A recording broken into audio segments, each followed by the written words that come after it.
这个风声是谁走路出去的？我问一下，你们是谁把这个风声给走路了？居然告诉人家我们贵阳跑网约车现在可以跑到1天600-700块钱，这个事情我们从来没有说过呀。因为这个行业那么赚钱，我们都是想让现在正在贵阳跑网约车的司机让他们悄悄闷声发大财。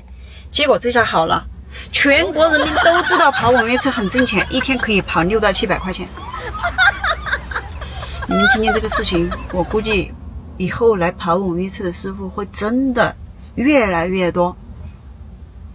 前天有一个师傅给我打电话，他说：“金姐，我听说现在跑网约车很挣钱。”我说：“谁告诉你的呀？”哎呦我的妈！他说1天可以跑600-700。我说跑600-700呀？你这个消息不真实，不可靠。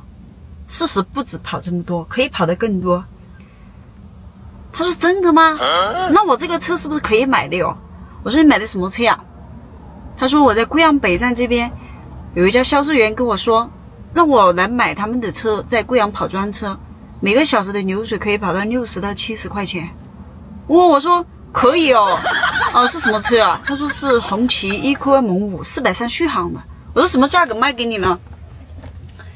他说这个车可以跑专车，所以他卖给我的价格是16万多。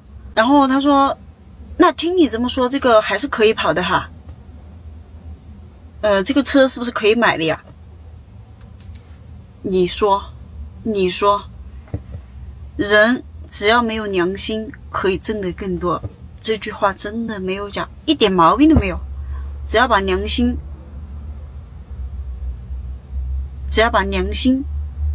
喂狗了，然后人就可以挣得很多。